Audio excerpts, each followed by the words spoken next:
10%. Cofidis.hu vagy hívja a 1411-et.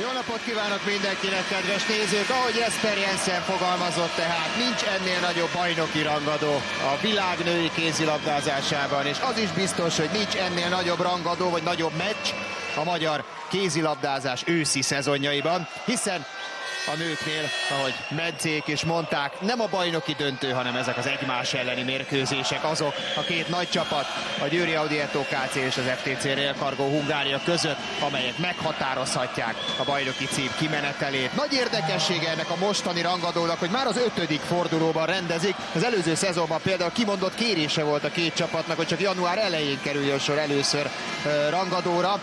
Ilyen korán legutóbb 9 évvel ezelőtt találkozott egymással a bajnokságban a két nagyágyú, ilyen perdöntő mérkőzésen. Van-e ennek jelentősége, hogy még azért a csapatépítés fázisa, a építkezés, az összecsiszolódás tart egyik, illetve másik oldalon is. Detti, erről mit gondol? Szia! Szia! Köszöntöm én is a kedves nézőket. Szerintem van jelentősége, mert hogy a Fradinak ugye új edzője van, és ilyen szempontból ez igenis lehet egy döntő tényező, hogy még abban a szakaszban vannak a bajnokságnak, amikor még azért nincs ez teljesen összecsiszolódva, bár ahogy hallottuk Jesper Jensenről a meccs előtt nyilatkozni, azért ő is elmondta, hogy ha 2 héttel ezelőtt kérdezzük, akkor teljesen más mondott volna, és valóban egyébként most már úgy néz ki, hogy azért egyre jobban összeáll ez a ferencvárosi játék. Hát a Győr oldalán pedig a folytonosságot láthatjuk egy-két új játékossal, illetve néhány olyannal, aki a tavalyi szezonhoz képest nincs a keretben, különböző okok miatt, úgyhogy nagy rangadóra számíthatunk, az biztos. Csodálatos hangulat már most kora délután itt az Audi arénában, szinte teljes telt ház. A ferencvárosi szurkolók is mintegy 400-an érkeztek, és nagyon szeretnék azt látni, amit 10 éve nem, hogy a Fradi nyerni tud itt az Audi arénában. Az utoljára még a bajnoki döntő létjogosultsága, vagy jelenléte idején sikerült, 2015 májusában, azzal vitte is a bajnoki címet egyébként a Fradi, azóta ez nem jött össze. Perjo Ahasson csapatában mindössze 14 benevezett játékos, a hiányzók pedig a visszatérés küszöbén álló Stanko, illetve Van Wetering, ők rájuk ma nem számíthat a szakvezetés, a természetesen a kismama projektben lévő 4-esre sem, de ez az egész szezonra igaz.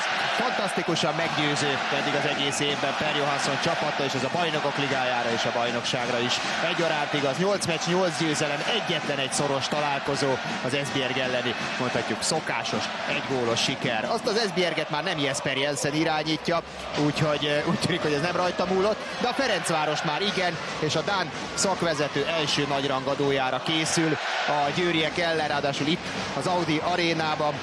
Itt a Fradi oldalán nincs különösebb hiányzó, úgyhogy Jensen mindenkire számíthat, és valóban amire ő is és Detti is utalt, az a két meccs, mondjuk a Szóla elleni meccs vége, és az azóta történtek, a Budaörs legyőzése, a Krimjubja legyőzése, egyértelműen komoly öles lépés volt a jó irányba a Ferencváros esetében, úgyhogy azt hiszem, hogy emiatt is egy nagyon nagy találkozóra van kilátás. Egy újabb változás a elmúlt évekhez képest, 4 éve nem volt olyan lebonyolítás, hogy Győrben játsszák az őszi, és a Fradinál, az Elek Gyula arénában a tavaszi mérkőzés. Mind a két oldal úgy próbálta ezt fordítani, hogy maga javára kedvezzen ez a helyzet. De mit gondolsz, melyik az előny?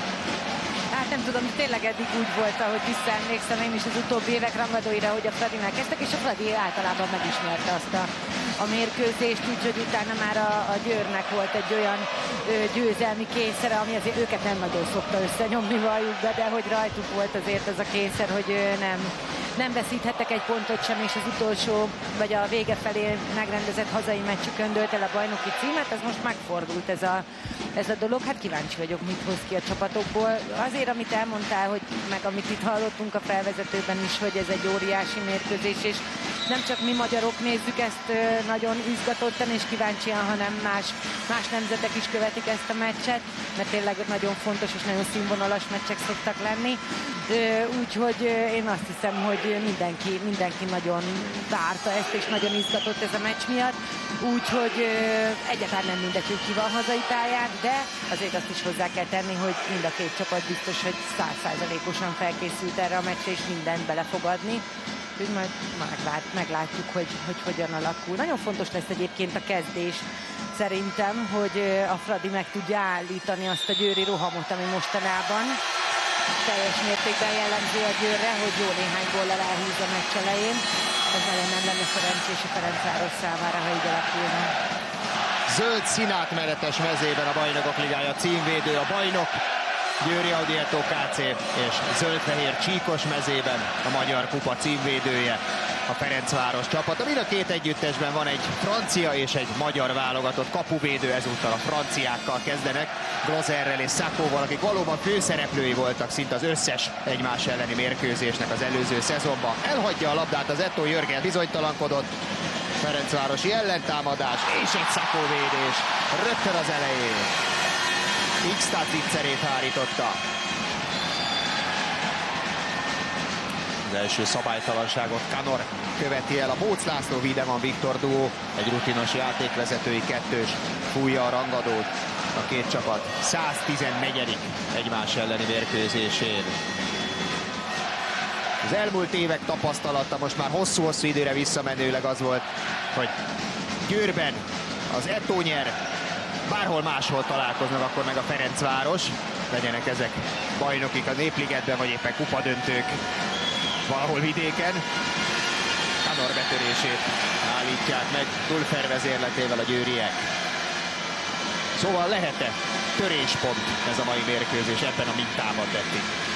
Hát olyan nehéz jósolni, és mindenki azt kérdezi, és tényleg mindenki nagyon izgatottan várt ezt a meccset, hogy mi várható, de hát ember legyen a talpán, aki ezt meg tudja mondani. Szerintem még a két szakvezető is azért izgatott ezek a meccsek előtt, hogy melyik arcot fogja mutatni a csapata ezen a különleges estén, vagy délutánon, de átkerül délután a mérkőzés.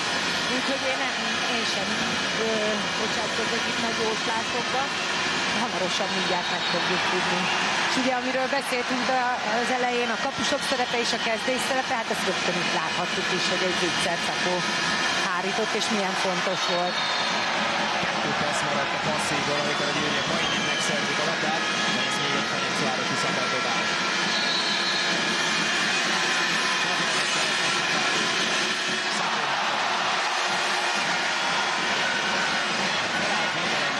Eddig nem sokra mentek a csapatok.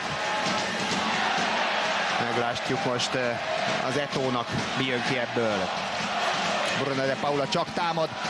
Ő mondta azt, hogy amikor Európába érkezett, onnantól fogva már a franciaországi állomás helyeiről is nagy figyelemmel kísérte ezeket a rangadókat, hiszen tényleg a bajnokságokat tekintve ez a női kézilabdázás csúcsa. Glozernek is megvan a védése.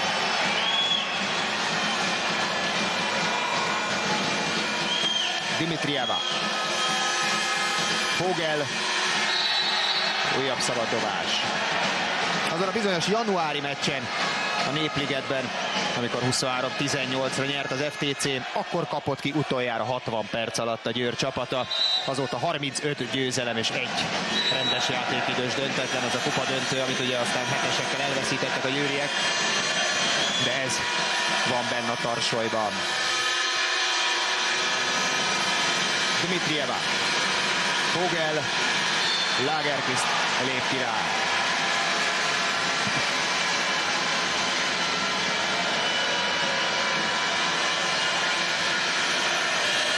És Strandborg, a két első bálozó a Ferencváros oldalán, egytől egyig ott vannak a kezdőcsapatban. Sakó megint. Ugye nekik ez az első rangadójuk. Győrről a több ilyen játékost is találunk. De ők egyelőre még csak a kispadon. Malestein. becsempészi valahogy, és ezzel a góllal szerez vezetést. 4 perc után a Ferencváros Málesztein káprázatos átadását X-Stad váltott a gólra. Igen, és azért a Fradi forma javulásán, vagy ahogy szépen ugye fejlődnek itt a hetek során, meg egyre jobb játékot látunk tőlük, azért az is benne van, hogy X-Stad ugye visszatért a sérüléséből, és egyre jobb formában van, azért ott még a szezon elején ő még nagyon érződött rajta, hogy egy sérülés után van, ez talán egyre kevesebb fordul majd elő. És így, hogyha megnézzük, hogy melyik térfélen melyik csapat van, ez ugye azért lehet nagyon fontos a mérkőzés elején, mert a Fradi ugye Tramborddal kezd jobb átlövőben, Kulberketi nem cserélik a hosszú oldalra, Bruno de Paulát viszont ugye bal átlövőben hosszú oldalon kell cserélni. Hosszú oldalra Tramborg viszont most a kiállítás sorsára jut.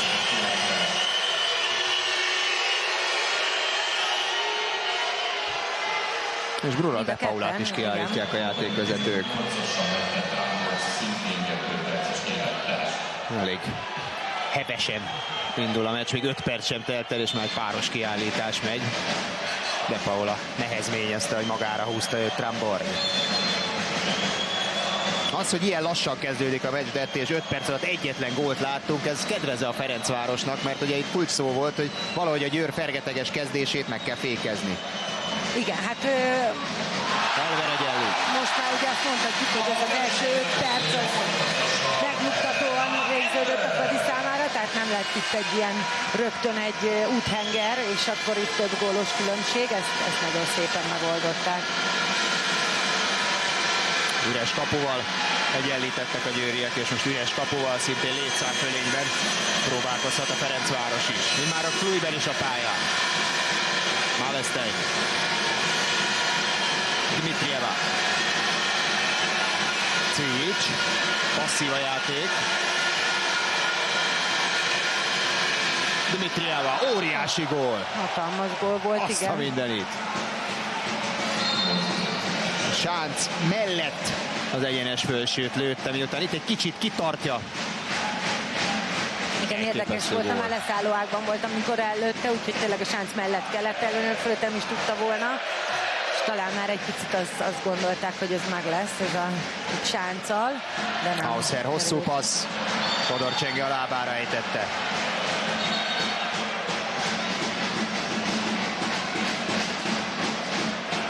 Hiába az előző hetek nagy formája, azért Csenge is egy ideges megoldással kezd. Aztán kicsit össze is akaszkodtak Máleszteinnel, de hamar jött a békülés. Azért nem kapott teljesen tökéletes bal, szóval ez nem csak az övé volt. Sacco megint. Sokkal nagyobb helyzet volt Dimitrievának ez, mint amit az előbb bevart. De most nem számolt a kapussal. Hausser. Rozer. Igen, és itt a kispadnak a viselkedéséből, vagy a testbeszédükben, ugye azt látjuk csak innen föntről, meg a pályán lévő játékosok is. Sacco védése után ünnepeltette kicsit saját magát, de rögtön mindenki jelezte neki, hogy gyorsan szaladjon már azért a labdáért, szóval érezhető, hogy a Győr keresi a tempóját, és szeretne egyel magasabbra kapcsolni, mert ez nem az ő játékuk. Hát azért egy picit meg akarják majd gyorsítani itt a mérkőzést. Hausser harcolt ki hetest Márton Grétával szemben. És a holland maga lőheti a meccs első 7 méteresét.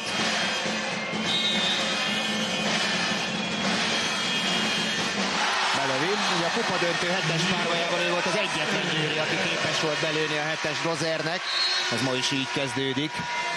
Nagy meccset játszott ott a kupában, és nagy meccset játszott mondjuk az idei egyetlen szoros találkozón az Esbjerg ellen is, ahol 12 gólig jutott az előző idény házi gól királynője.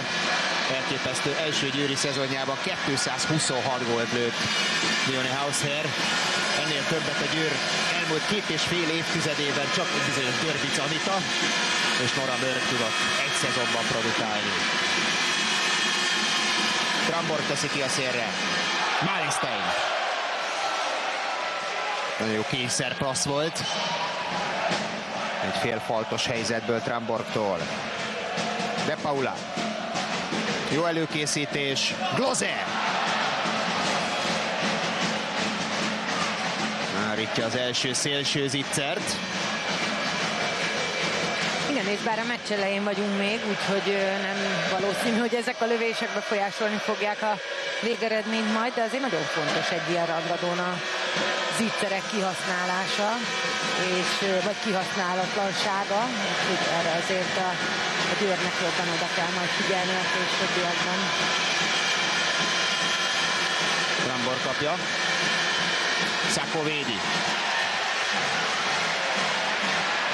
De Paula. Gól. Az első rendezetlen védelemmel szembeni rohanás.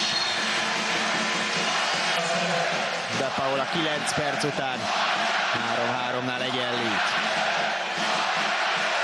Na és ráadásul arról, amit az imént mondtál, itt egyébként Sacco védése, amiből az egész indult. Mind a két kapus hajlamos iszonyú extázisba jönni, hogyha jönnek egymás után a védései, úgyhogy itt az elején nagyon fontos lett volna, hogy elkerüljék azt, hogy akár Sacco, akár Dozer védjen 2-3-at. Hát azért ezt nehéz elkerülni, mert mind a kettő ugye világklasszis, szóval ők fognak védeni 2-3-at, az biztos. Hovden. Megint sikerült első szándékból rendezetlen fal ellen befejezni. Hát most ezt forszírozni fogja, hogy amit előbb mondtam is látszott, hogy nem tetszik nekik, nem ízlik nekik az a játék, amikor csak felállt fal ellen kell, ott ez nekik azért sokkal jobban is megy, sokkal jobban be tudják hergelni a közönségüket és saját magukat is, hogyha ilyen gyors gólokat lőnek.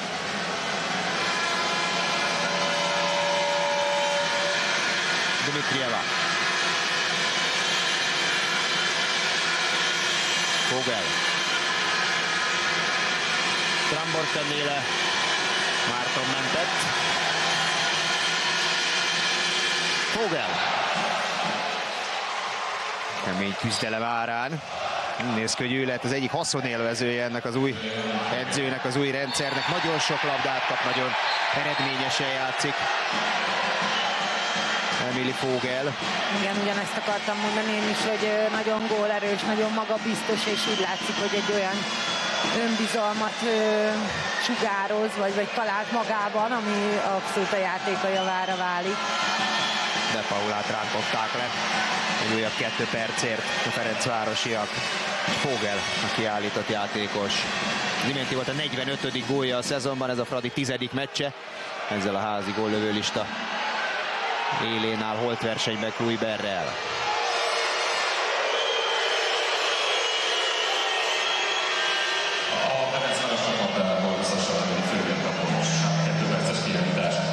Egyelőre Per Johansson úgy meccsel, hogy Elvert a létszámfölényes támadásokhoz hozza.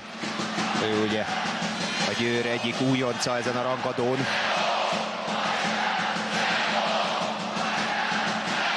Lő is egy gólt belőle. Remek elzárást kapott. Mind a két gólja emberelőnyös szituációból. Igen, pedig várható volt, hogy ezért hozzák be, nem véletlen volt ez a csere. Ott az elzárás, Trambor kivéve, és Elver belövi.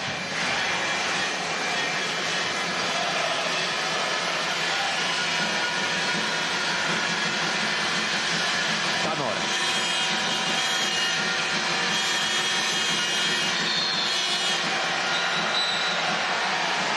Dimitrieva kap egyet. Ágerküzt a győriek csapatkapitány. Az ő esetében azért kérdéses, hogy mennyire első rangadó ez, mert ugye tavaly is egy Győri játékosa volt, csak hát akkor sérülés miatt nem nagyon került pályára. Hát akkor mondhatjuk, hogy az első igazi rangadója.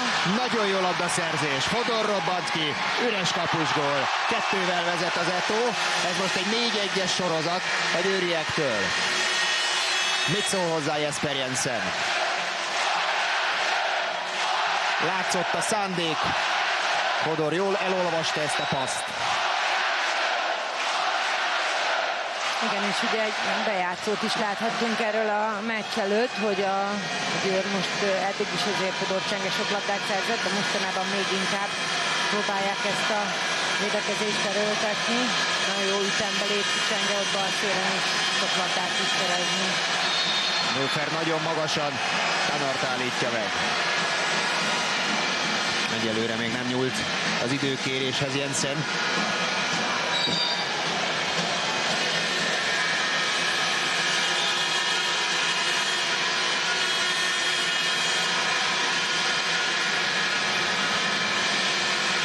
eljut a beállóhoz. Sacco! Ingstadnak már másodszor védzicser. Bizony, pedig neki nem könnyű feladat, de látszik, hogy jól felkészült rá.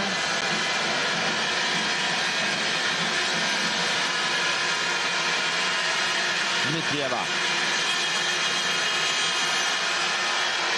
Kanor passzai egyelőre nem a legbiztosabbak. Passzív a játék. Sacco ráül. És már indít is. Fodor lépett meg. Lehet, hogy jön az az időkérés hamarosan. Könnyű gólokat lő az Eto, és 7-4-re ellép. Ezt a könnyűt egy kicsit azért zárójelbe. A védekezés része nehéz volt. Ez belőni így egy az egybe a kapussal szemben. Zicserből már nem olyan nehéz. Szoktuk mondani, igen, hogy könnyű gól, de hogy azért nagyon megdolgoznak ott a védőfalban, meg a kapuban. És most két beállóval játszik balszélső nélkül a fővárosi csapat. Eleve az is furcsa volt, hogy ezt a két beállós játékot vették elő 6-5-ben, emberelőnyben is, és most is ezt csinálják. Málestein, az jó. Szép gyors ütempassz Kluibertől. A hollandnak ez a második gólja. Igen, és most láthattuk teljesen élőben, hogy ha csak egy ütemet késik a bal szélső, vagy a bal szélső védő arról a labdaszerzésről, akkor azért jobb szélen Zicser alakul ki. Bár nem volt olyan nagy a szög, már ezt egy nagyon bátran bevállalta, és azért el szokta ezeket vállalni. Hausser előkészít, Hovden befejez. Úgy visszahúzott, ezzel csapta meg Lozer. 8-5.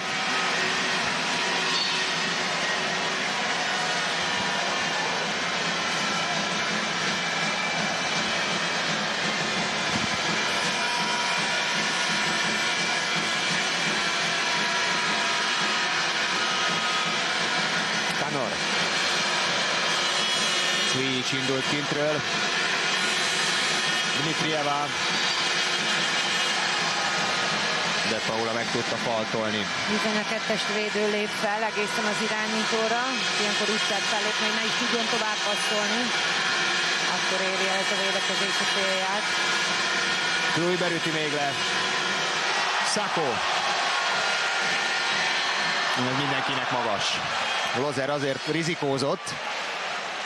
Benne volt a levegőben, hogy összeütközik Fodorral, az pedig ugye egy kapus esetében ilyen helyzetben egyből piros. Igen, úgy érezte, hogy ki kell jönni a kapujából, mert most már kezdi bosszantani, hogy gyors gólokat lő a Győr. Nagyon mérges, vagy próbálja legalábbis kicsit felkizelni a társait. Kanor bújik be, gyönyörű mozdulattal. Szinte fekvő helyzetből lőtt el. Bő negyed óra után így 8-6. Néhány gyors góllal vette át a vezetést az Eto. Ellenfél hibáit kihasználva. Ezt érdemes megnézni, hogy majdhogy nem fekszik a levegőben Kanor. Atletikus betörés volt. Hausser. Lozer.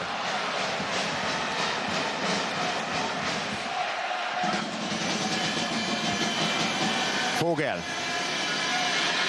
Kanor a földön. A labda a kapufán.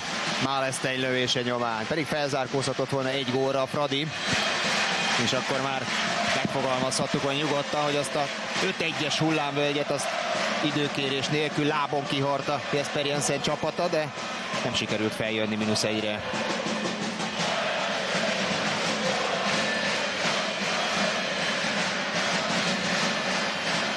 Jörgensen. Nagy lövés.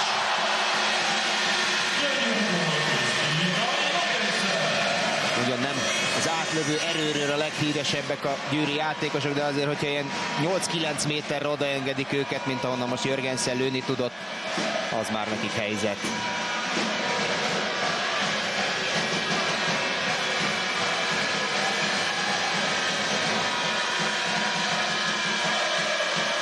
Két a hatozni kezd Jesper Jensen.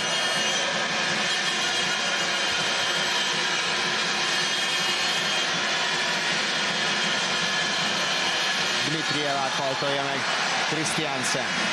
Igen, most a másik oldalon is láthattuk ezt az elég extrém kettes fellépő védekezőt. Fradi most már visszahozta a kapusát, úgyhogy egyforma létszámban vannak. És megint passzív a játék, Lujber ráadásul kiejti, szabad dobás, 2 passza maradt a Ferencvárosnak. Igen, felállt fal ellen most ebben a periódusban nagyon jól védekezik a Győr, rendkívül nehéz ezt a falat feltörni. Tanornak készítik elő fölé. Ezek mind olyan lövések, amik kényszerhelyzetből vannak, és nagyon nehéz befejezésnek számítanak, és hát nem is sikerül. Nincs kiállítás, inkább Bruno de Paulát figyelmeztetik a játékvezetőt, hogy ne színészkedjen.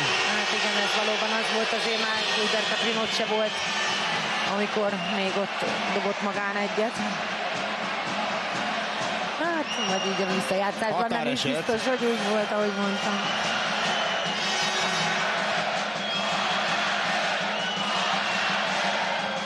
Elver először a pályán egyenlő létszámnál. De Paula. Tanor.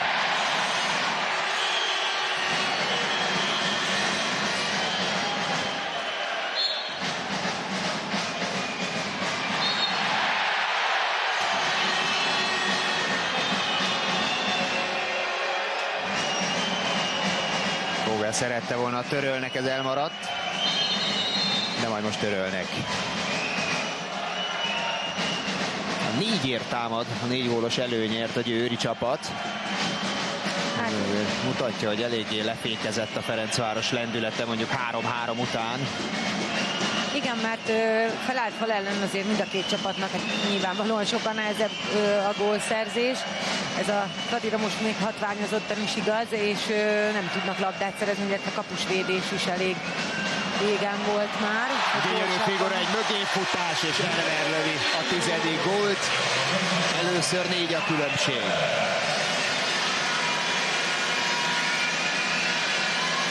Jesper Jensen mindent megpróbál, hogy ez a felállt fal elleni játék ez gördülékenyebb legyen. Volt már itt kétbeállós játék, volt már 7-6, 6-5, minden volt. Mégis rendre eljutnak passzívig, és kényszerlövéseket engednek csak el a ferencvárosiak.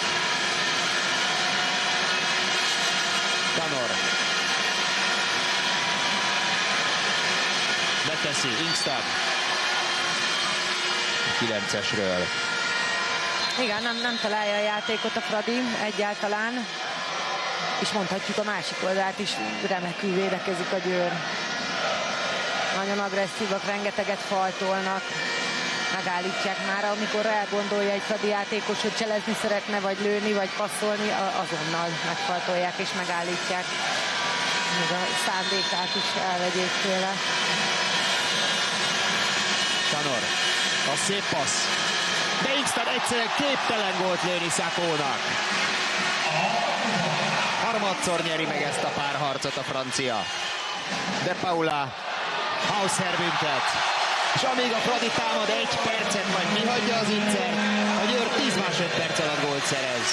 11-6, most már nem lehet időnkérés nélkül lehozni. És mivel ilyen nagyon szép számban vagyunk itt, és végre a technikai akadály is elhárul, mit szólnátok, hogyha megpróbálnánk együtt ez a közös szurkolást? Nagyon egyszerű lesz a feladat. Én mondom azt, hogy hajrá, ti pedig azt, hogy eto, próbáljuk ezt akkor meg. Hajrá! Mindenkit szeretnék hallani. Hajrá! Alakul, hajrá! Hajrá! Hajrá! Hajrá! Hajrá! Hajrá! Hajrá! Fantasztikusak vagyunk, köszönjük szépen! Ma este kínáljuk önöknek, kedves nézők, a Magyarország-Örményország világbajnoki selejtező mérkőzést. 17 órától már a felvezető, 18 órától maga a találkozó kezdődik a Puskás arénából. 2019. decemberében fordult elő ebben a párharcban, a bajnokságban utoljára, hogy a vendégcsapat nyert, akkor még Danyi Gábor irányításával a Győr egy góllal 28-27-re nyerni tudott egy nagyon nehéz meccsen a Népligetben. Azóta 10 meccs, 10 hazai győzelem, 5 itt, 5 ott. És most ez a 11-6 azt mutatja, hogy megint arrafelé tettünk lépéseket. Simon Petra érkezett a Ferencvárosba.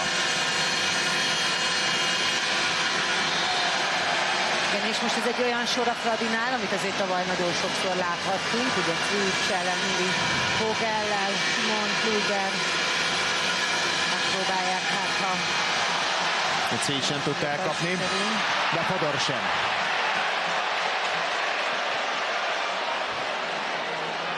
Második ilyen lehetőség marad bent az Etónak.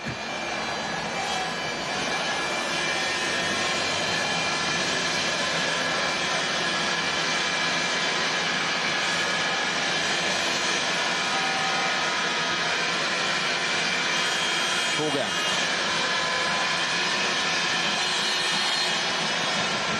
Cvics temette maga alá a védőt. Mind a kettőt figyelmeztetik a játékvezetők. pont ezt akartam mondani, mind a kettő ugyanúgy benne volt azért ebben a dologban.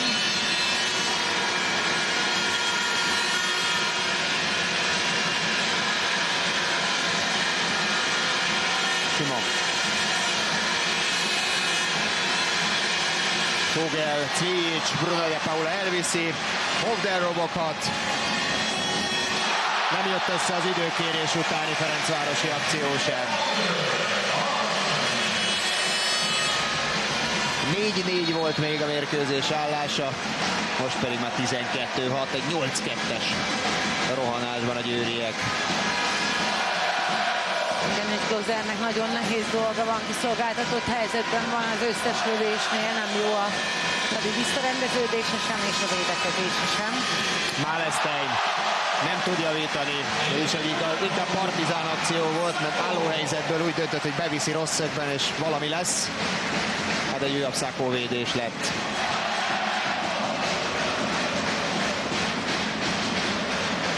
Nehéz ezt megfogalmazni, de mennyire a Fradi játékának, támadásának impotenciája, és mennyire a győri védekezés erőssége az, hogy nincsenek tiszta helyzetek. Most nagyon a győri védekezés javára írnám ezt, mert óriási munkát végeznek sok lábmunkával, és rengeteg faltal. Hovden. Érdemes megnézni, hogy ugye a jól cselező emberek, Simon Petra, akik most bent vannak a középső hármas pozícióban, már akkor megfajtolják őket még mielőtt elkezdenék a cselt.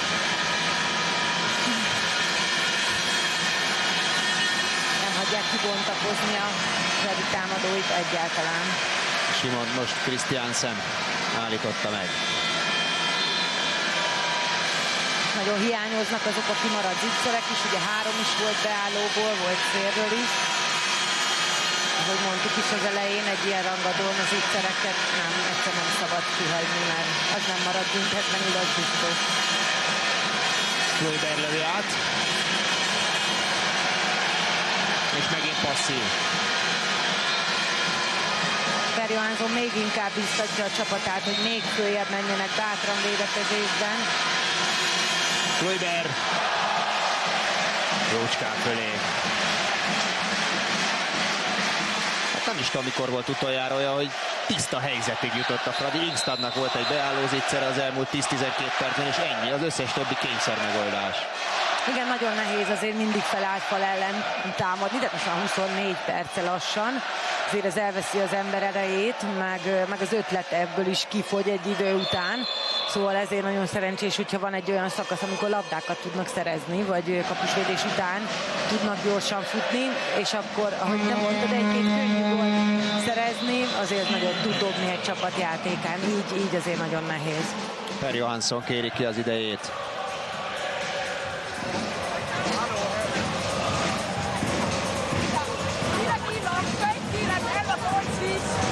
With the formation they have now, really important to close 2 and 3 and 4 and 5. Schengen, this is now the ending of just a small triangle. If the pivot is here, Emery, you work with her. You try to have this triangle all the time. But they will run here now and here now. If we have good chance, also also tell the goalkeeper, you can tell him, you can speak French, and tell him to pass to you, and you penetrate. I see we move over, don't stay. Okay. After her attack, it's like this. Whatever you start with the left back. Okay. Mina key long, but I don't place Anna. You go.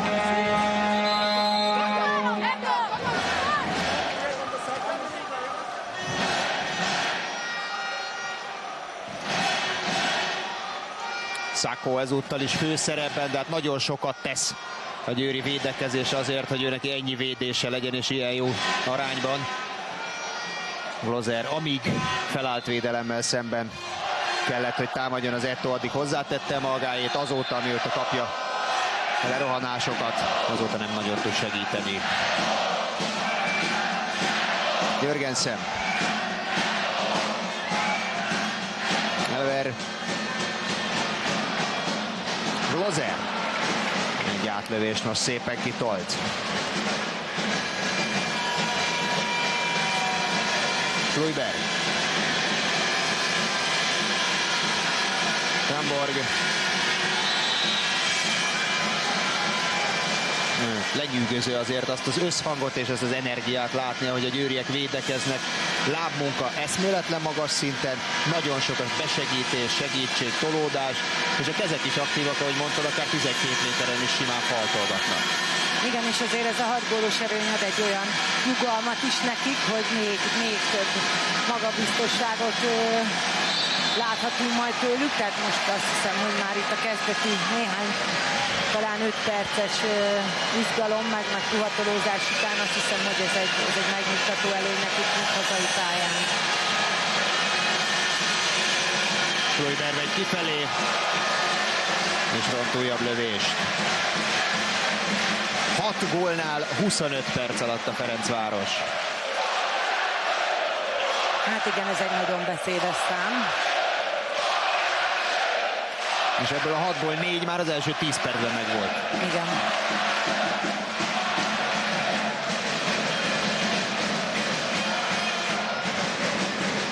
Mobdem. Elver.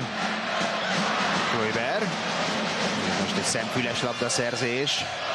Bizony ilyenekre van szüksége a Fradinak, hogyha fel akarnak zárkózni, már pedig biztos, hogy benne, hogy fel akarnak. Simon. Talán az első olyan labda, amihez Sakho rosszul nyúlt hozzá. Igen, és ezt erőltetni kell. Most a Fradinak nincs más választása, tehát már kockáztatnia kell szerintem védekezésben, labdát kell szerezni, és még ha nem is túl jó lövésekkel, de 1-2 gyors gólt kell lőnie. Azt gondoltam kérdezni ennek a Simon lövésnek a kapcsán, hogy támadásban is kockáztatni kell le, és mondjuk ilyen félhelyzeteket első szándékból ellőni, amíg nem rendeződik igazán a győri fal, mert az ellen már nagyon nehéz. Így van, pontosan. Fodor, 7-es. Jó figura volt, befutott Fodor Csenge, tovább tette és visszakérte a labdát. Erre már nem számítottak a védők. Hát mondjuk az fura, hogy nem számítottak rá, mert azért lehetett rá számítani, fogalmazunk finoman, tehát ez egy olyan figura volt, amit azért már nagyon, nagyon régóta játszanak a csapatok. Hauser. Neki 3 gólja van, 13 hétnél.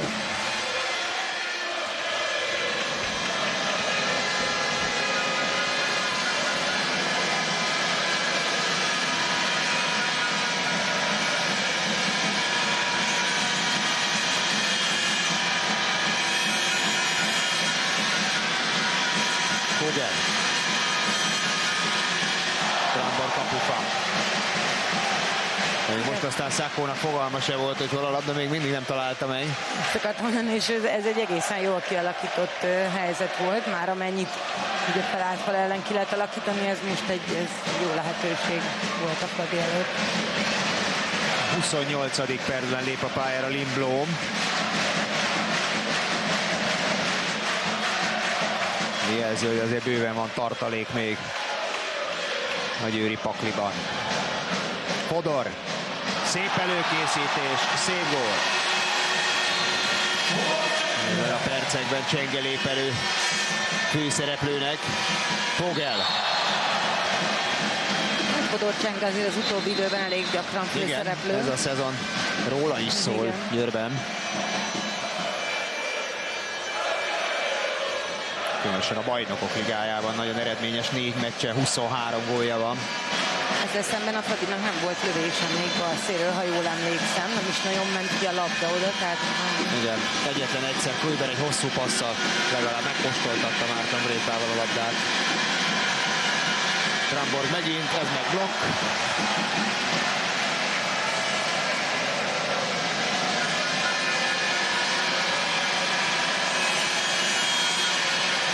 Dmitrieva.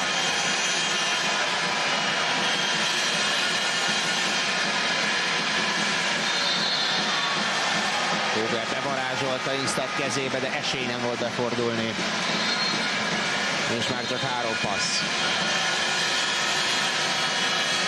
Jönni kell. Sakó lábbal, de ez 7-es. És Dulfert ki is állítják.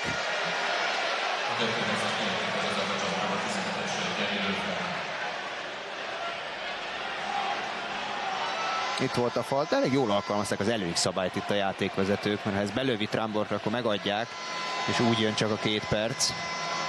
Még tovább léphetett, és lőhetett. A Ferencváros balkezese. Először a pályán Szemerei Zsófi, az első rangadója Etómezben a válogatott kapuvédőnek. Ugye Ferencvárosiként, ahol 2018 és 20 között védett, játszott már ilyen rangadókat, de győriként első alkalommal a pályán.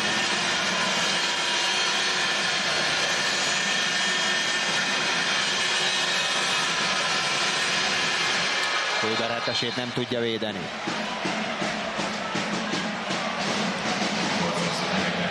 Első gólja volt az Európa-bajnokság gól királynőjének. Jó kis lövés volt, oda lába mellé pattintotta, nem volt esélye Zsófinak. 50 másodperc üres kapuval az Etó szeretnék a lehető legtovább végig támadni.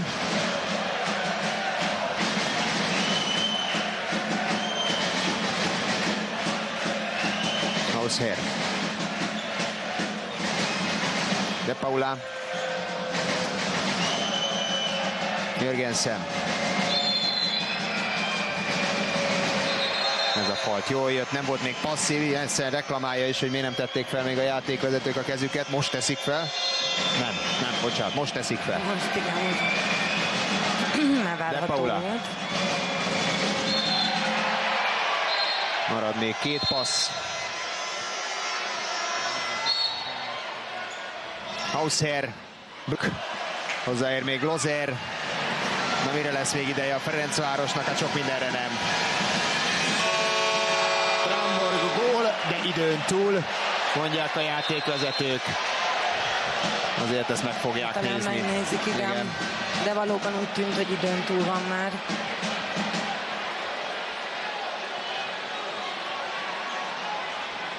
Glozer hozzáér, ezért nem sarokdobás. Sakó nem is annyira védéssel foglalkozott, mint sem azzal, hogy jelezze, hogy már késő jön a gól. A pályán hozott döntés az, hogy nem gól, úgyhogy 14-8 pillanatnyi tudásunk szerint az eredmény.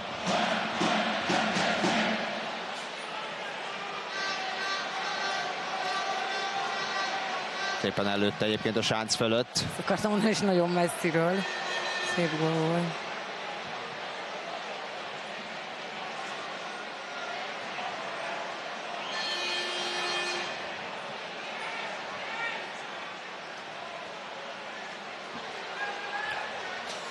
Annyi biztos, hogy magabiztos győri vezetéssel zárul majd az első félidő, és hogy lesz még 53 másodperc ember hátránya az Etónak a második játékrész elején, amit majd a Fradi kezd. De hát az a szakasz, amit mondjuk 4-4-ről 12-6-ra mozdította el a meccset, az egyelőre nagyon úgy tűnik, hogy egy döntő szakasz volt. Na nézzük, nincs gól. Ez volt a valószínűbb. Úgyhogy most már tudjuk akkor a hivatalos félidei eredmény. 14-8-as, 6 gólos győri vezetés. Így jön el a szünet.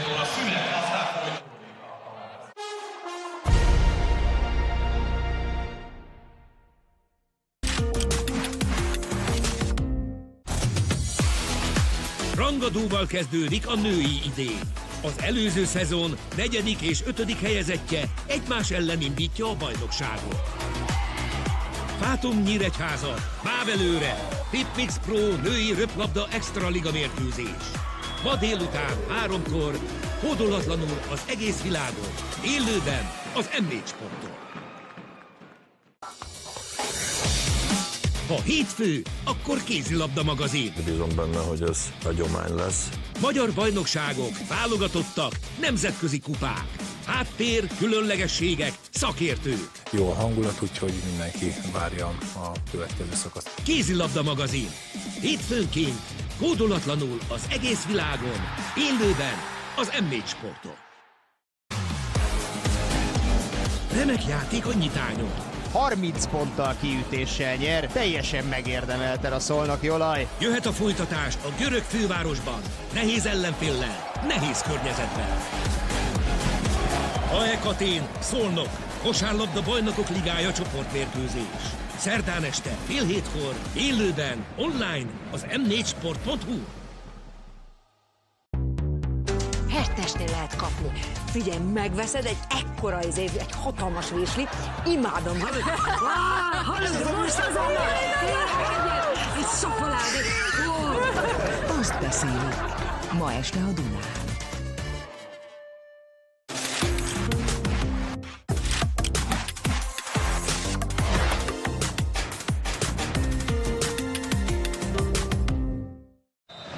Simon feladata. És megcsinálja!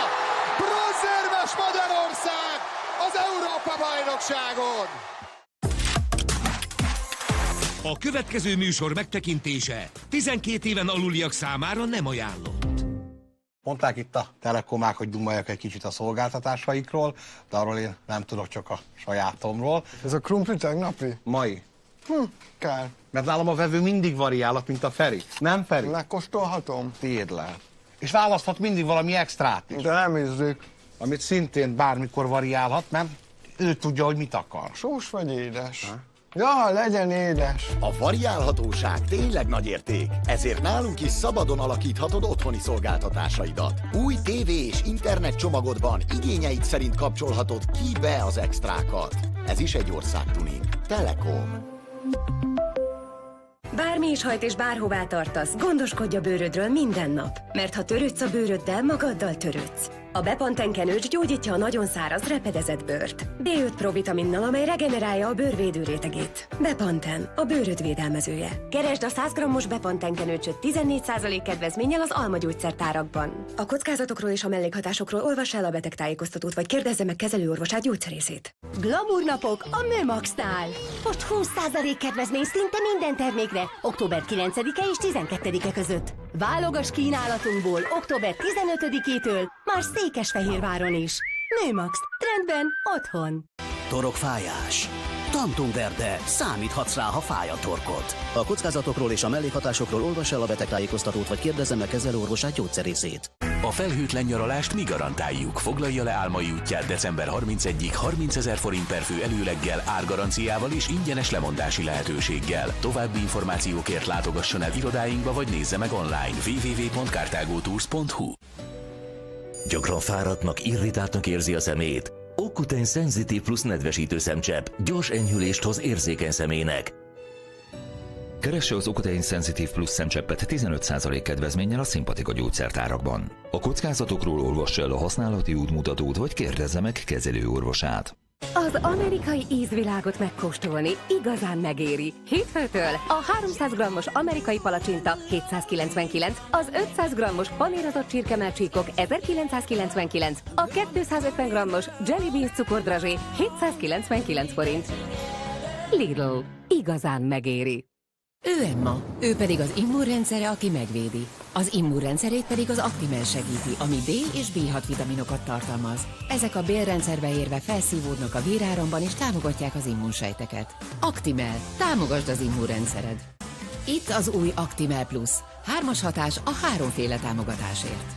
A True Match alapozó a L'Oréal Paris-tól tökéletesen illeszkedik a bőréhez. Természetes hatású fedés és hidratálás hialuronsavval. A megkérdezett nők 99,5%-a megtalálta a megfelelő árnyalatot. A L'Oréal Paris-tól. Mert ön megérdemli. Az akár kétszer dúsabb szemöldökért próbálja ki precíz szemöldökfilcünket. Fóbró a L'Oréal Paris-tól.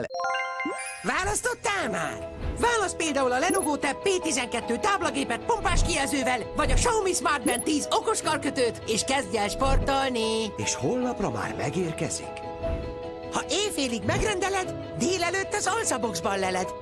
Hétvégén is! Alza.hu.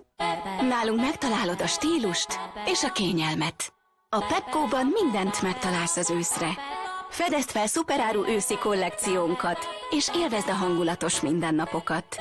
Pepco. Szeress bele az alacsony árakba. Dob fel a reggeled Alpróval. 5 alapvető tápanyag, melyek már a nap elején gondoskodnak rólad. Incsiklandozó ízek, egészségesen és maximálisan növényi alapon. Alpró. Annyira növényi, annyira finom.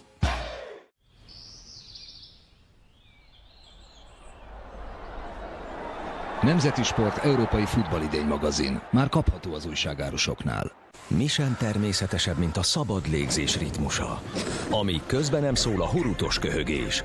A Fluimucil kettős hatásával oldja a sűrű váladékot és megkönnyíti annak felköhögését. Fluimucil. Lélegez újra természetesen. Keresse a 30 darabos Fluimucil Fortét 14%-os kedvezménnyel a gyöngypatikákban. A kockázatokról és a mellékhatásokról olvassa el a betegtájékoztatót, vagy kérdezze meg kezelőorvosát gyógyszerészét.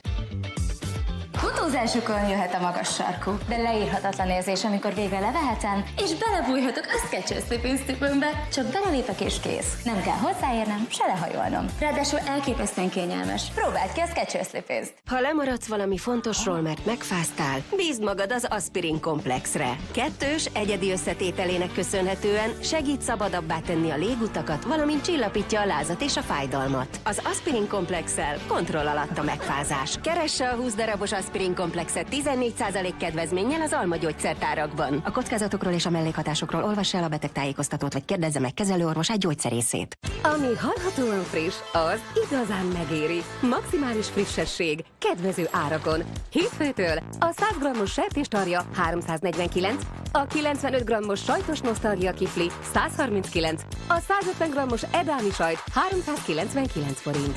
Lidl. Igazán megéri.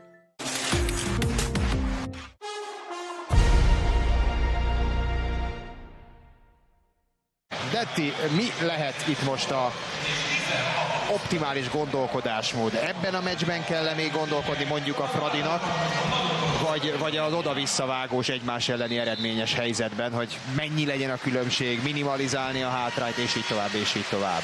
Úgyhogy ezt most kérdezed, és úgy, hogy még egy perc sem telt el a második félidőből, így azt mondom, hogy természetesen még erre a meccsre kell koncentrálni, mert azért a 6 gól nem ledolgozhatatlan, különösen úgy, hogy ugye emberelőben kezdi a Fradi a meccset, úgyhogy ha itt tudnának gólt lőni rögtön, és akár mondjuk 2 is ebből az emberelőnyből, akkor már mindegy másik meccset látnánk, de úgy lehet, hogyha 2 perc múlva kérdezed, akkor már nem ezt mondjuk, mert hogyha az elején azt mondtuk, hogy nagyon fontos a kezdés, akkor ez most itt a második félidő kezdésére meg még inkább igaz, hiszen ez most nagyon sok mindent el fog dönteni. A két beállós emberelőny, és eladja a labdát Kluivert. Hát nem, hogy gólt nem lőtt a Ferencváros, de még lövésig sem jutott.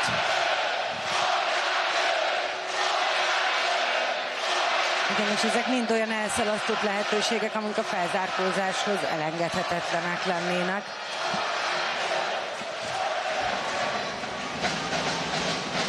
De Paula, Elver, Hausher,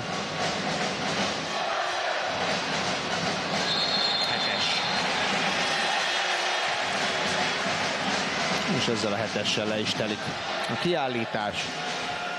Igen, hát nem, hogy 2 gólt lőttek, vagy egyet, hanem még lehet, hogy kapnak is egyet most ebből a 7 méteresből. Cvics védekezett belül. Jonuri Kinga érkezik a 7-esre. 6-ot védett Glazer az első félidőben, 10-et Sakho, utóbbi bőven 50% fölött.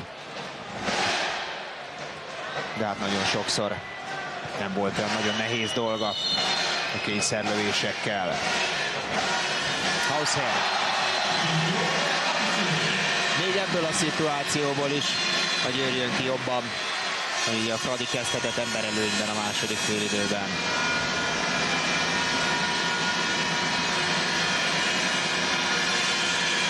Márton.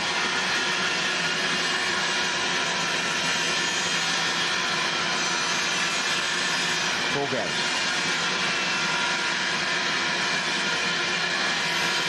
Röder. Ez is 7-es, Dmitrieva. Most ebben a támadásban láthatjuk azt a Fraditól, ami egyébként nagyon célra vezető lenne nekik a meccsen, hogy még mielőtt megfaltolják őket, előtte tovább tudják passzolni a csapattársuknak a labdát, és így azért ki tudnak alakulni zicser helyzetek, mint ahogy ezt láttuk is most, hogy egy belővédekezés után ugye 7-es lesz.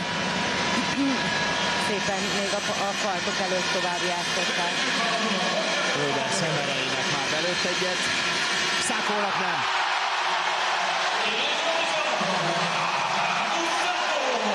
Egy védett 7-essel indítja a második félidőt.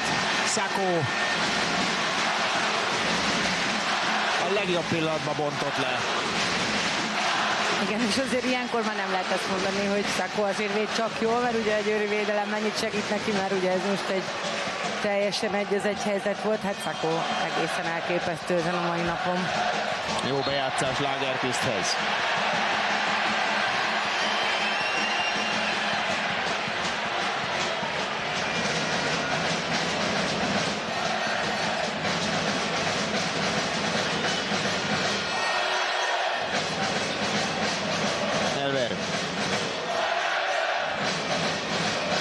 Hausher, De Paula.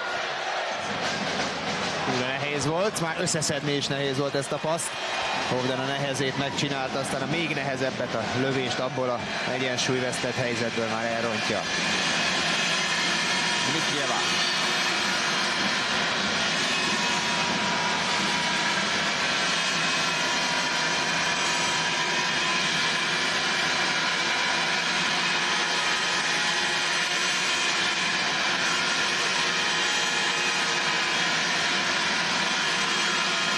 Vogel.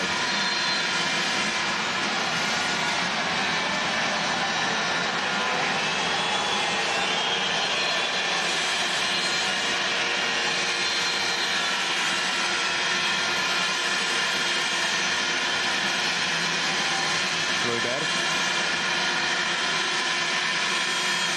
Röviden bejött a fal. Kluiber. Nem jó a bejátszás. Vogel. Egyetlen passza maradt a passzív gól a Ferencvárosnak. Pedig ez most kétszer is olyan helyzet volt, hogyha tovább tudják adni, akkor zicserben van a társuk. És el is adták.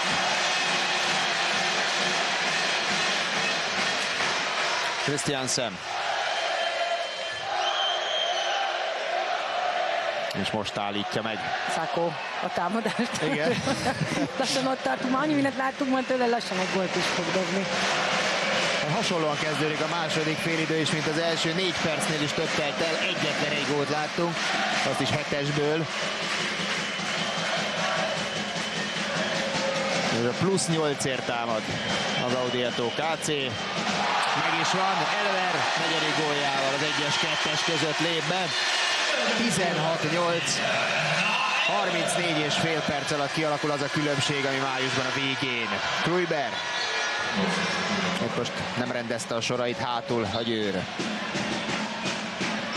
Kluiber első akciógólját láttuk, olyan Fodor Csengét eltüntették valahogy. Közben labdát szerez a Fradi.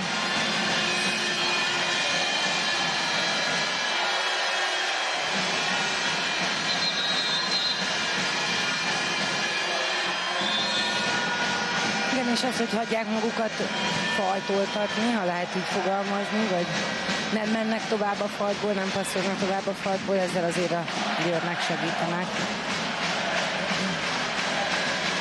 Mert ez a birkózás, ami ugye 6-6 ellenfel átfal ellen megy, abból a Fradi nem fog tudni jól kijönni a mai délutánon, biztosan nem.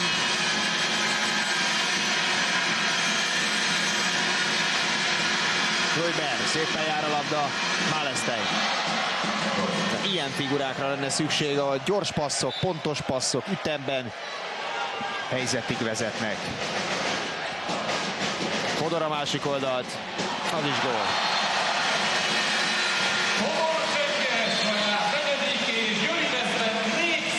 Ez volt a 400. gólja a Győri Audietto csapatában a bajnokságban Fodornak.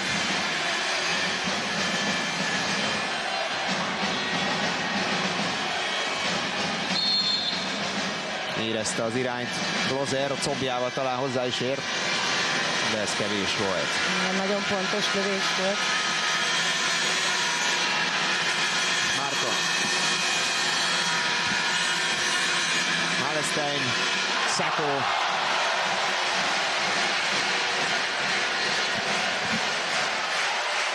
Hausser.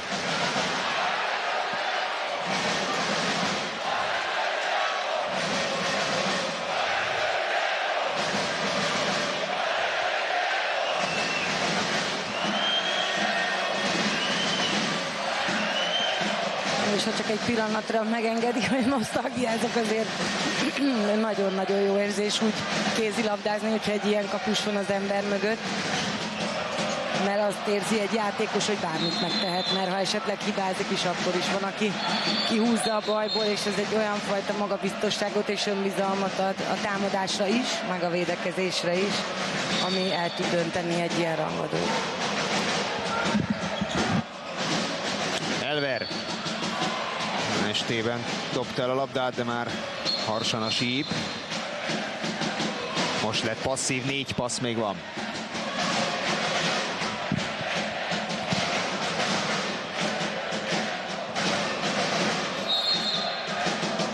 De Paula. Elver. Hát amikor a mezőny egyik legalacsonyabb embere átlövés gólt lő, akkor azért tényleg már majdnem minden sikerül. 18-10 ezzel.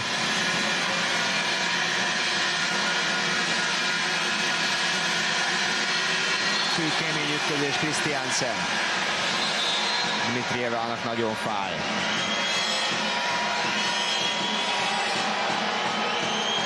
Az első félidő alapján Johansson csapatából 4-en is eljutottak 3 gólig, köztük volt Elver, aki ezzel most már 5-nél tart, és így a mezőny legeredményesebbje. A Ferencváros csapatában az első félidőben senki nem lőtt 2-nél többet. Igen, nincs egy vezér a mai napon, nincs egy kiemelkedő teljesítmény a mai napon, sem védekezésben, sem támadásban, sem kapuban. Ezt egy Győr otthonában azért nem nagyon lehet megengedni, mert akkor ez a vége, amit most látunk. Kellenek a vezérek mindenféleképpen.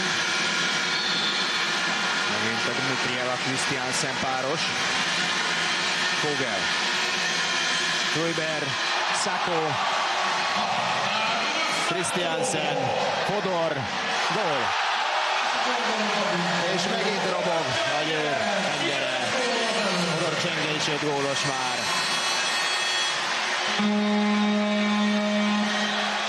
Kikéri a második idejét is Jesper Jensen, mert már majdnem 10 a különbség.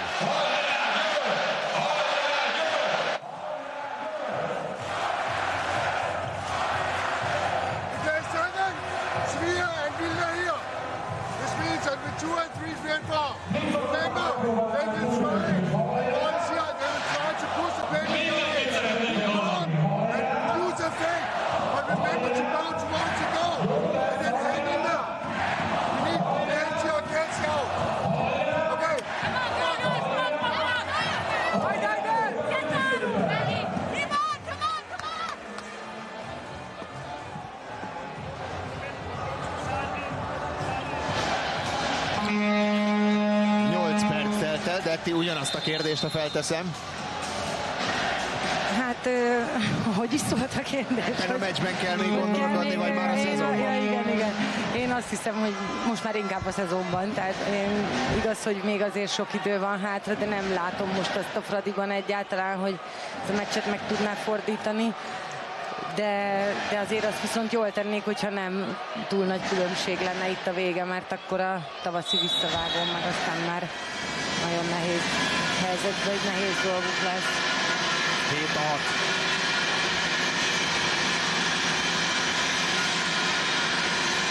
Röjber. Dmitrieva Hausser.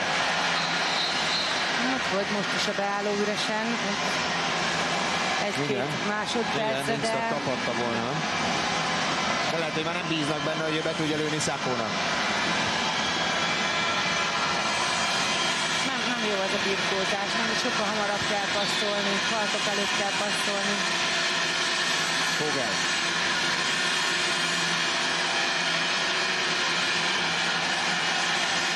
Passzív. Cvics. Na, az egy hetest ér. Mint az első szituáció, hogy egy időkérés után, vagy éppen a félidei megbeszélés után jól játsza végig a játékát a Fradi. Cvics ugye májusban úgy fejezte be a meccset, hogy a kispad előtt üvöltözött az edzőjével, Ellen Heinével, akkor végezt, ma valószínűleg nem fogja megtenni. Sakó újabb hetest véd. Ez valami hihetetlen.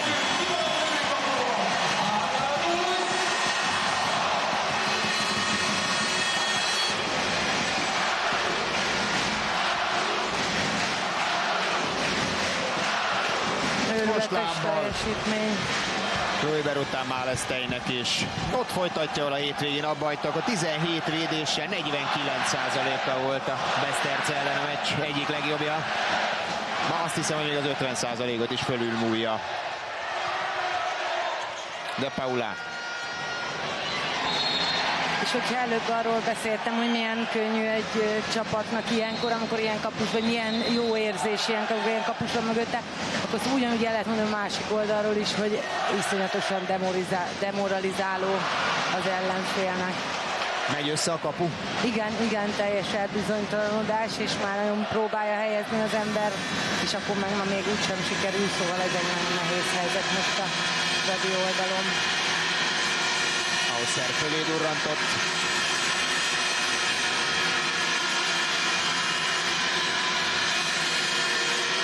Málesztein a kapufára. Itt van a túlhelyezett labda esete.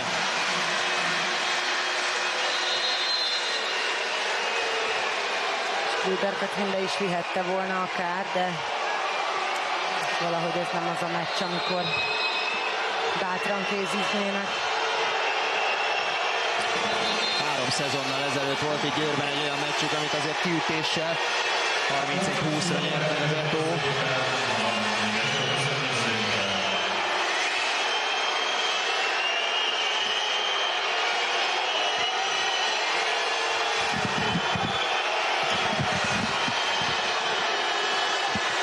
Valami most nagyon éppen baráti felirattal üzent a Ferencvárosi szurkolótábor.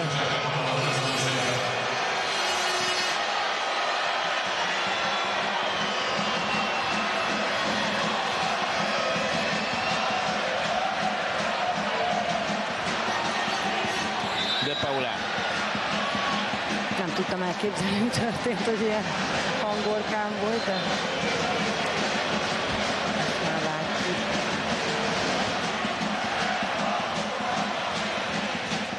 Nyelver. De Paula.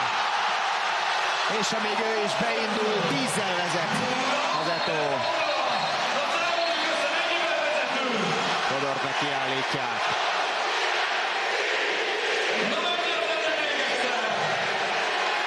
Győri szurkolók rászámolták a 10-et az ellenfélre. Akartam mondani, eljött ez a pillanat, amire a mai meccsen ők a legjobban vártak. De lehet, hogy csak titkon reménykedtek benne egyébként, mert azért hát a Győr volt a meccs előtt is a mérkőzés esélyese. A formából kiindulva, meg úgy egyáltalán az előjelekből kiindulva, de ez szerintem 10 gólos különbségre. Csak a nagyon lelkes győri szurkolók gondoltak. De Paula villanás elől, egy Fodor szabálytalanság hátul. Emberelőnyben a Ferencváros, most 2 beállóval, de nem kell a 7 mezőnyjátékos. Dimitrieva. Ezt szépen és gyorsan megoldották.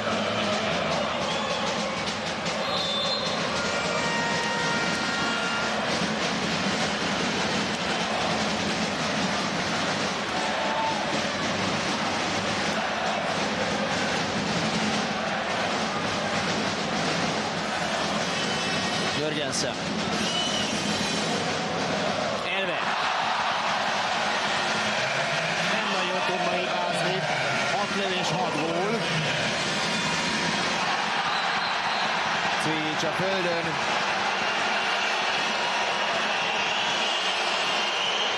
Nem lenne jó, hogyha nagy különbség és a frusztráció miatt elmennek van ilyesmi irányba az a mérkőzés.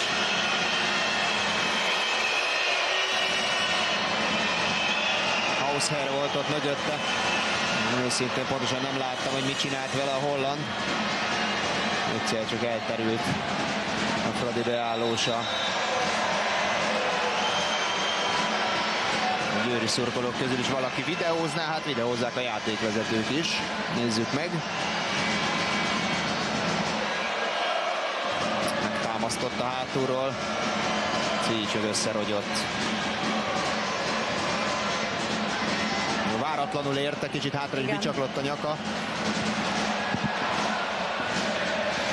Talán nem volt akkora nagy erőhatás, de rossz ütemben jött Cvijicnek. Igen, az látszott, hogy rossz ütemben van, és tényleg úgy megkapott a nyakadat. Helyreütés nem volt.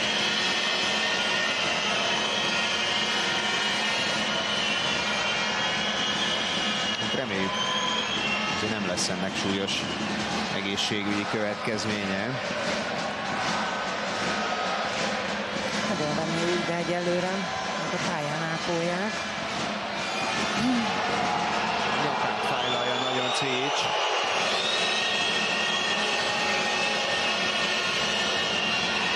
És úgy kell letámogatni.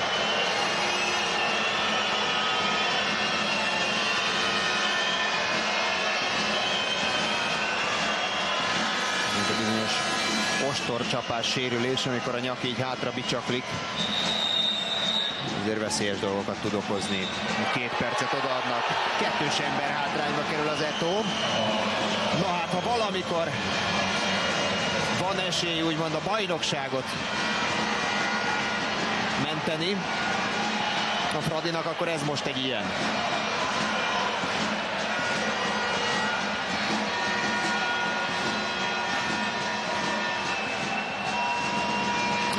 Még egyszer.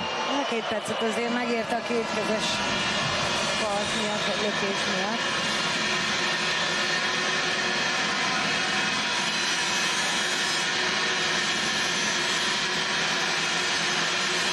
Eladják azonban a labdát. Christiansen.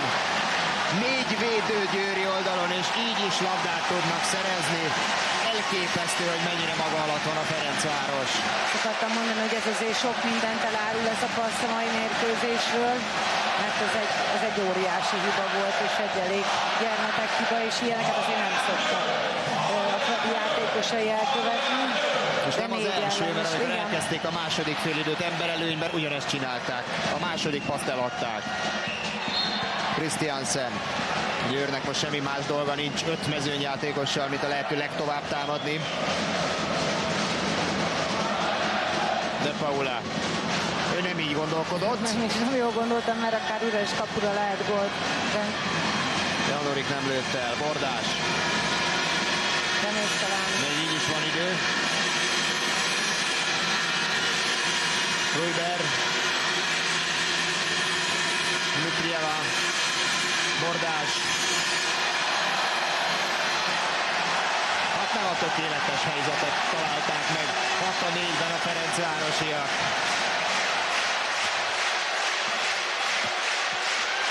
Hát azt hiszem, hogy most azért egy nagy szétesést láthatunk. De azért akár magára találhat egy kicsit a Fradi, hogy legalább ilyen hibákat meglövessen el. Az egyik kiállítás letelt.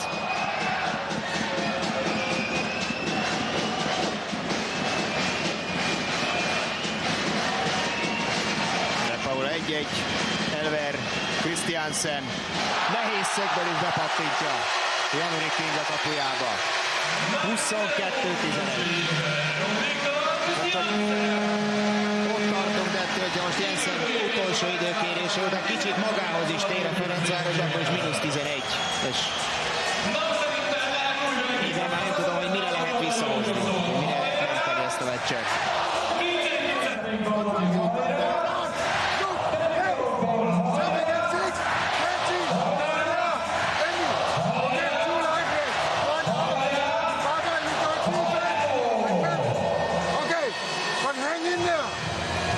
Don't start using your time on anything else. Just do your job and keep on doing what we're doing. Come on. Shoulders down. Every ball counts. Come on, Ed. Cataro. Ready. Come on, come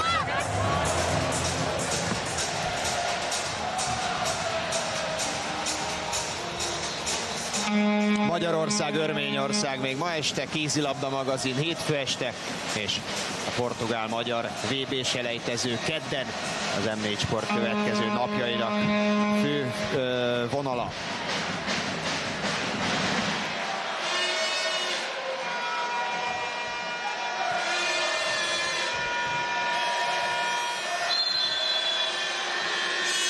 Dulfer elfelejtett visszamenni az időkérés után.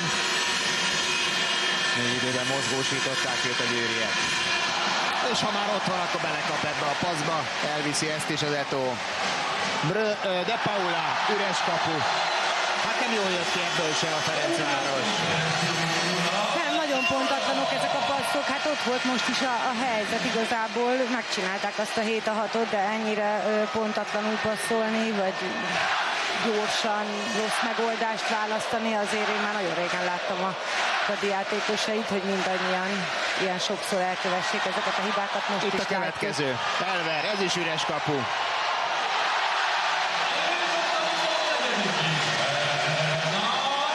Minden képzeletet felülmúl ez az összeomlás. Vagy alulmúl. Negyed óra még hátra van.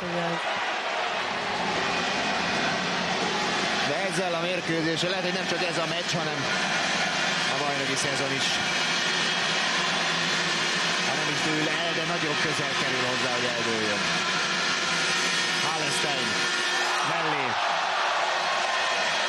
A porban a Ferencvárosiak önbizalma.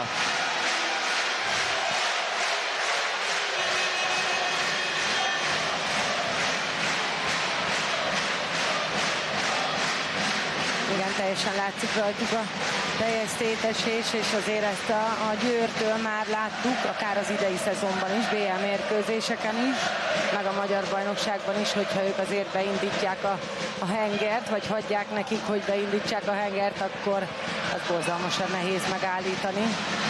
Janurik védett egyet Fodor Csengének.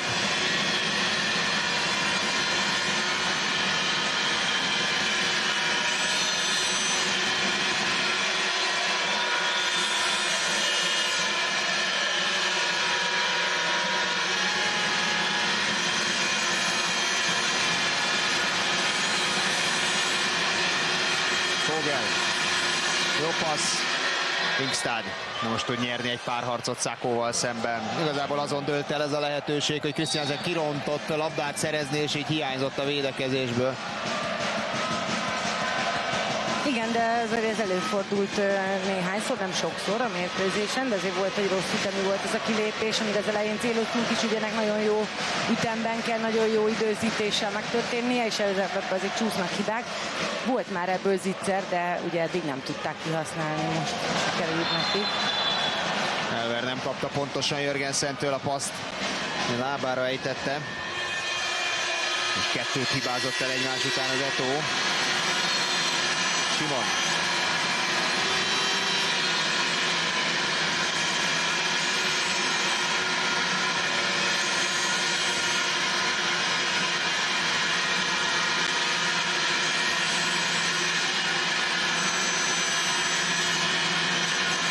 Bölk. Szákó! Éppen ült le, de még fel tudott nyúlni, hogy kitolja ezt a labdát. Egyik legnagyobb védése volt, mert itt van a rossz passz. És egy óriási bravúr.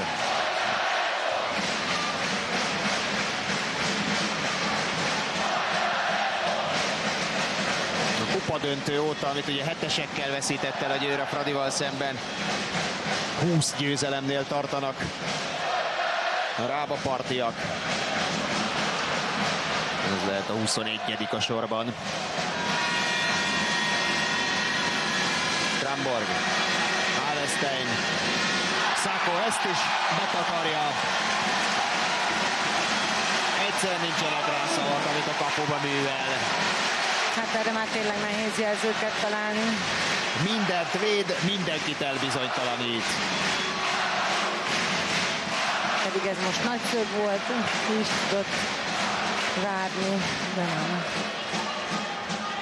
És így az is belefér, hogy 3 támadás óta nem lőtt volt a Győr.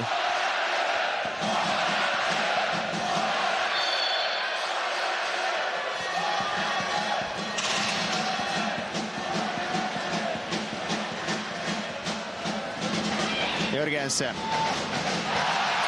Blokk mellett. Láb között. Neki a második gólja.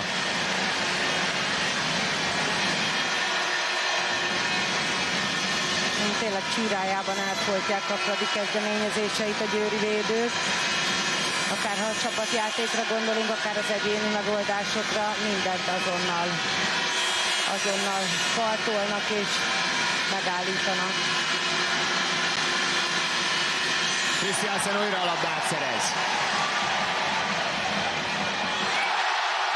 26-12 vár.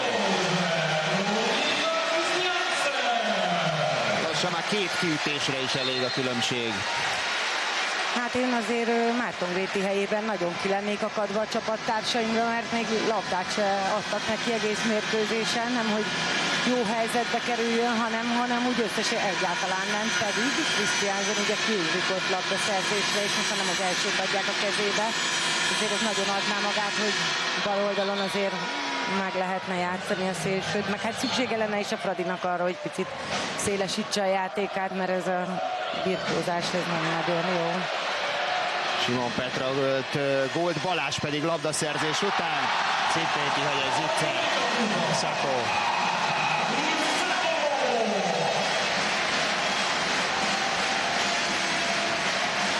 De legalább már egy labdaszerzés történt, amiből lehetett volna gólt lőni.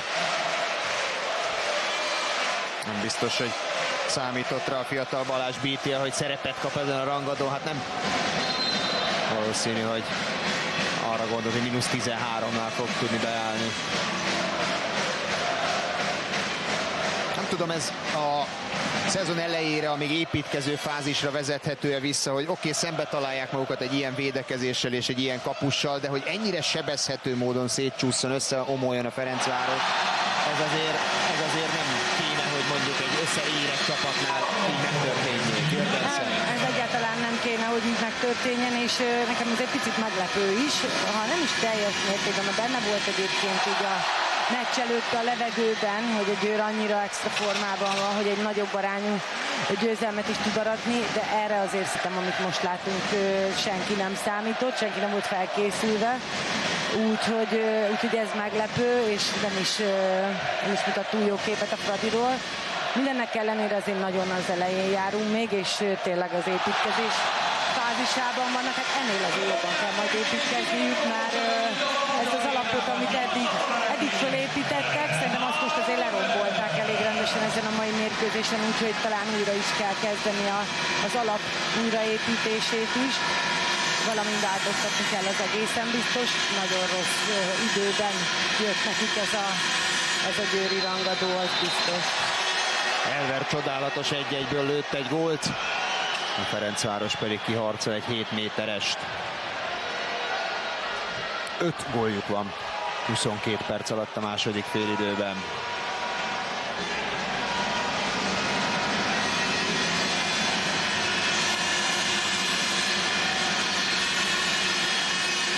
Sako megfogja, a kezében ragad a labda Kluiber 7-ese után. Hát ez valami elképesztő.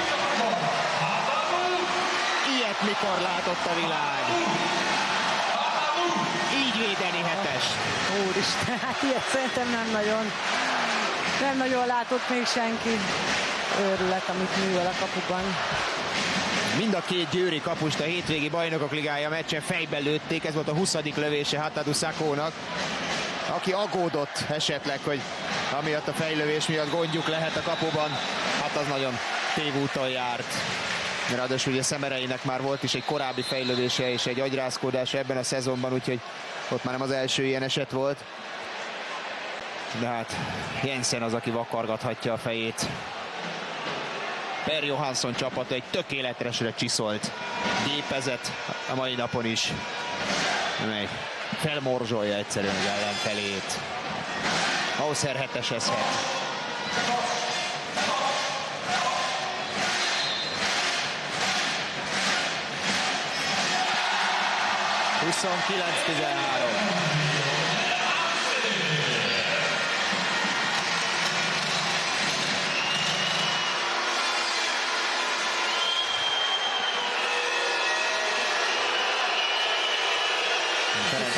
Így kapja ezt a futbót, hogyha minden igaz. De igen, most tért Cvijics vissza a pályára még az ápolása után. Ez neki szólt. Le is szedték róla a mérőszalagot. De azért nagyon örülünk neki, hogy nem lett tényleg baja, mert nem nézett ki jól.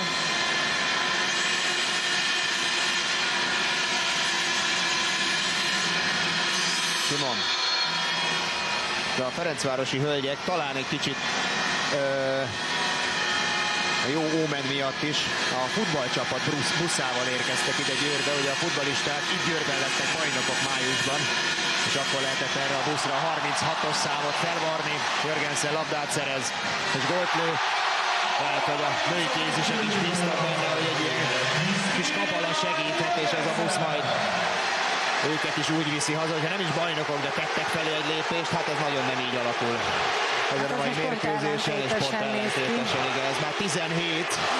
Amit nagyon nem értek viszont ezen a meccsen, így a vége felé közeledve a pláne, hogy még mi is összevágtunk egy jelenetsort ebből a fajta védekezésből, amivel Győr most már nem tudom, szerintem a 8. labdáját szerzi legalább, de már lehet, hogy többet is.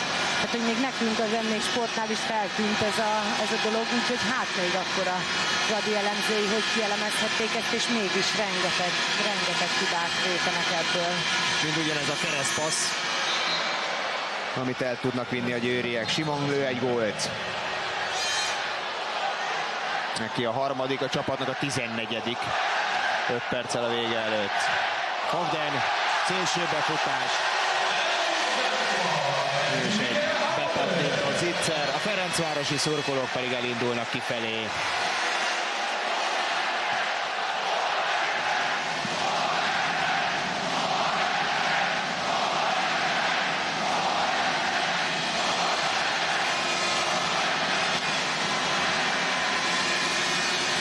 Kezéből esik ki a labda. Hát még az se kizárt, hogy a 20 gólos különbséget megközelíti majd a végére. Hát ezt még kimondani is egészen furcsa. Differencia. Mert van minden csapat életében ugye rossz mérkőzés, meg vannak olyan meccsek, amikor sem jön össze, az ellenfélnek meg minden. Jörgensen tüntette el a védőt. Ez egy nagyon nagy különbség. Simon.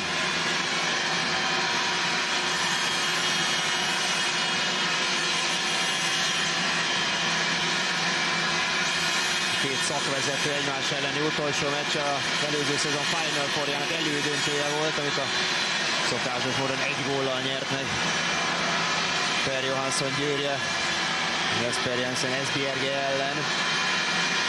Hát ez most nem egy gól. Nem, és hát a Fraditól ugye a lőtt gólok száma is nagyon elkeserítő, és a kapott gólok száma sem megfelelő, úgyhogy egyik fronton sem tudtak ma jól teljesíteni. Jörgensen blokk, de ez 7-es. Belül volt. De már nem tudom, ki mer odaállni ehhez a 7 métereshez.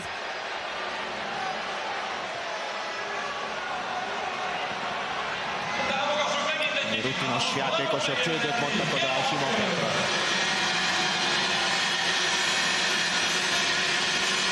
És ő be is lövi.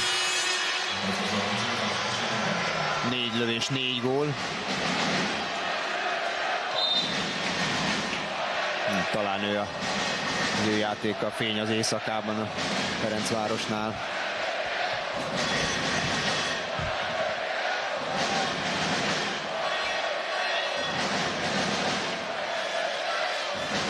Jörgensen. Christiansen. Ötkezes jobb átlövőként is eredményes kifelé, már nem először. És 2 perccel a vége előtt talpon az Audi Arena közönsége, legalábbis akik itt maradtak, a hazai szurkolók nagy része. És tényleg Simon Petra az, aki egyáltalán van értékelhető megmozdulása. Kiarcolt magának egy 7-es.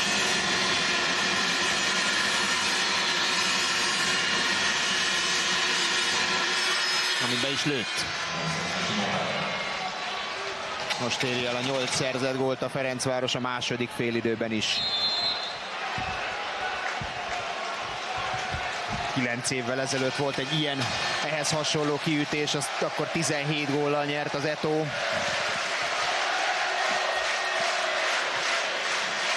Ambros Martin irányításával.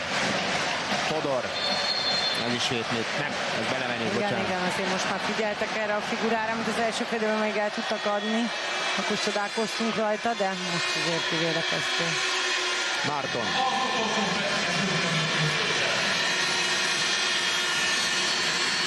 Cvics. 32-17.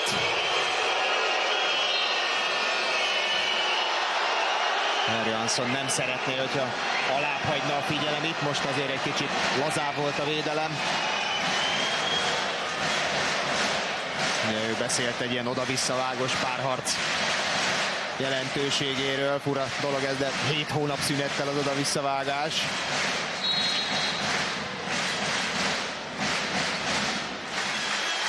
Húsz másodperc még. Elver. Blom. Janurik. Most még marad egy pici idő. Időn túli szabad dobásra. Nem, még 1 másodperc az órán. Amikor Kanort kiállítják.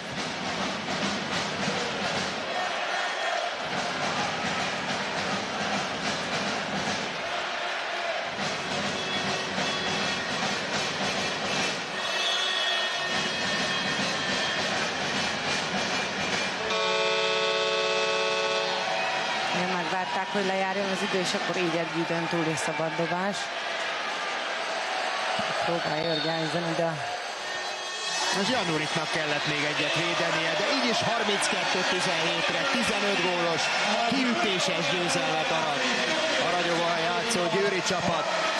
Ezen az estén teljesen felülrölve, megsemmisítve nagy ellenfelét, a Ferencváros gárdáját. Óriási lépést tesz már most, október 11-én a bajnoki cím felé a Győri Eto. Mit jelenthet hosszabb távon ez a győzelem egyik, és ez a vereség másik oldalon Betty? Igen, hát elég ritkán. Ez egyértelmű volt. Elég ritkán fordul az elő, hogy októberben elmondhatjuk, hogy ha nem hibázik hatalmas nagyot a Győr, akkor valószínűleg meg fogja nyerni ezt a bajnokságot. Már pedig ez a Győr nem úgy néz ki most, mint aki a magyar bajnokságban óriásit fog hibázni. Bár vannak még hátra azért nehéz, küzdelmes mérkőzései, meg hát ahogy majd egyre több lesz a meccs, ugye a BL-el, meg jön majd a világbajnokság, tehát lehet, hogy azért lesz egy-két szorosabb meccs is, de ebben kell, hogy bízzon a Fradi, mert másban már nem nagyon tud, mert szerintem abban, hogy otthon hazai pályán ő ennél többen meg fogja verni a Győrt tavasszal, az nem hiszem, hogy előfordulhat, bár ezen a mai meccsen sem gondoltuk, hogy ilyen nagy különbség lesz. Úgyhogy minden előfordulhat, de én azt hiszem, a realitás azért azt mutatja, hogy ezzel óriási lépést tett a Győr bajnoki cím felé.